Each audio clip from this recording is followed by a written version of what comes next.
This is the new Peugeot 208, and judging by the recent success of the 3008 and 508 Fastback, this has got a lot to live up to.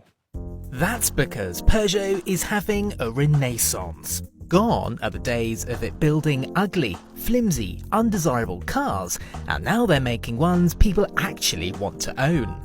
But making a fashionable SUV like the 3008 desirable is one thing, making a Super Mini sexy is quite another. But before I tell you whether you should be ditching your Fiestas and rushing out and buying one of these, make sure you subscribe to the channel, switch on those notifications and leave your comments below. So here it is then, and it's fair to say Peugeot is throwing pretty much everything, including the kitchen sink, at taking on and beating the Fiesta, Polo, Seat Ibiza and Europe's best-selling Super Mini, the Renault Clio. There's a smart interior, a brand new platform, and you can buy a petrol 208, a diesel one, and even an all-electric version. And then there's the styling. Now gone is the slightly bulbous shape of the 206, the 207 and the first generation 208, and in comes a design that's far better proportioned. It's also a design that references Peugeot's heritage. Things like the 208 badge here on the bonnet harks back to the 504 Coupe, but it's round the side where things get really interesting. It's, in particular, this C-pillar. Now it's a strong shape, isn't it? Does it remind you of anything? How about this badge here? All these big black wheel arch extensions, It's like the 205 GTI, isn't it? Now, it's not a pastiche, it's just a modern reinterpretation of that classic car. And I think it looks absolutely fantastic.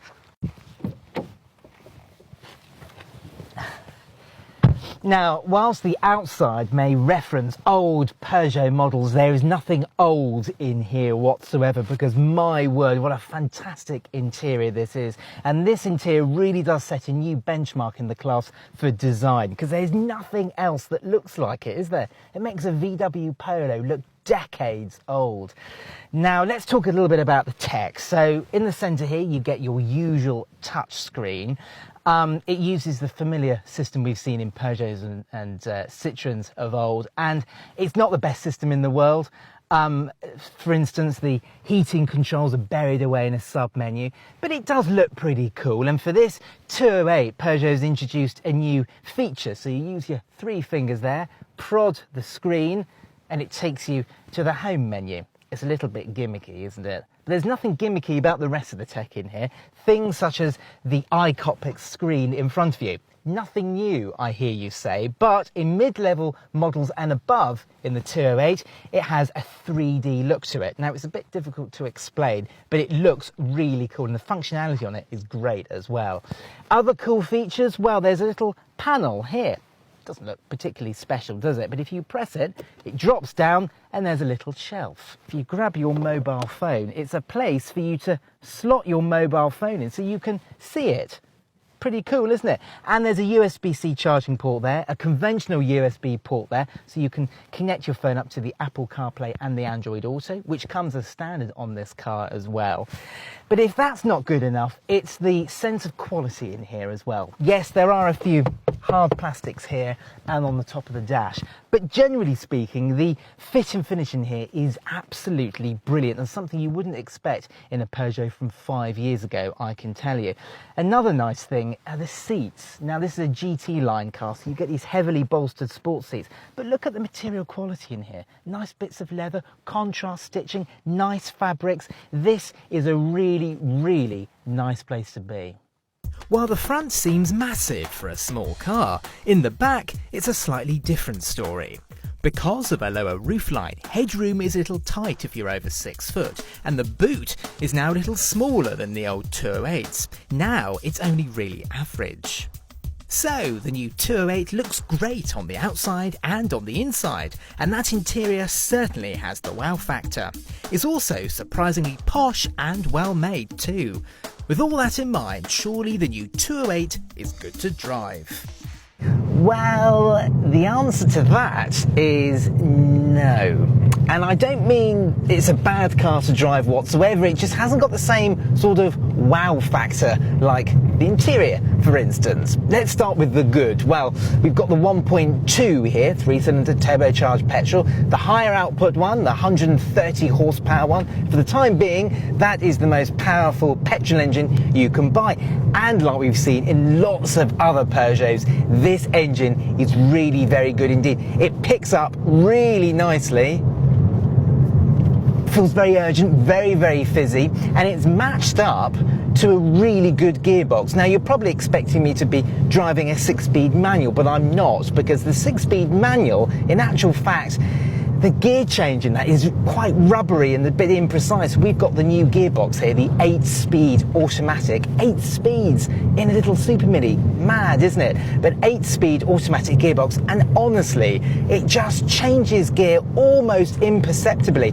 It makes this car really very refined indeed, and that brings me on to the best thing about this car, is that it feels incredibly, I wouldn't go so far as saying luxurious, but it feels very, very refined and very, very cosseting. At motorway speeds, this car is incredibly quiet, and the ride in this car, for the most part, is very good. Around town, it can get a little bit, it can sort of crash into things a little bit, but it is a small car after all. But for the most part, the ride in this car is very comfortable indeed. Another thing that's very comfortable are these seats. Now, it's not quite as bad as the old 208, which you felt as though you were sitting in an old lady's armchair, but this, very comfortable, very springy, but also very sort of supportive at the same time. Like I say, this is a very comfortable and refined car to drive. The 1.2 130 is just one engine in the range though.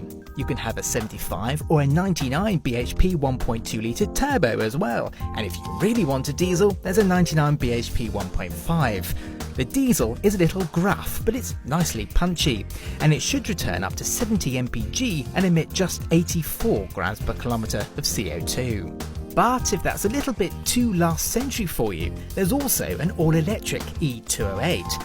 Because the 208 was designed to be offered as an EV from the outset, its packaging is all but identical to the petrol and diesel versions. The electric motor sits under the bonnet, while instead of the fuel tank, the 50 kilowatt-hour battery pack lies under the rear seats. Peugeot says it'll manage 211 miles on a full charge.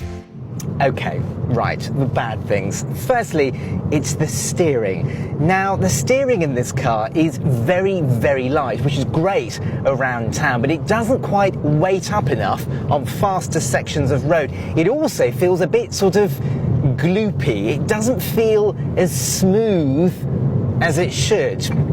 And also, we've got the typical iCockpit problem here, with the small steering wheel being in the way of the dials in front of you. Now, the 208, it's got a lot better than it was in the original 208, but it's still not quite there. Now, if you like to have your steering wheel low down, it won't be a problem whatsoever. But me, personally, I like to have the steering wheel up high, and when I do that, it means that I can't see these absolutely fabulous 3D dials. Other things I don't like, well, it's the visibility, actually. There is an absolutely whacking blind spot here, these massive pillars. It's particularly bad here, even worse on that side, and the view out the back isn't that good either. Don't get me wrong, the new 208 is a sizable leap on from its predecessor, and while the Ford Fiesta is unlikely to be losing its #1 spot in the sales charts anytime soon, the 208 does have its merits. You see, while the driving experience is pretty unremarkable, the design and quality of the interior gives the 208 a likeable charm, and it's another winning product from Peugeot.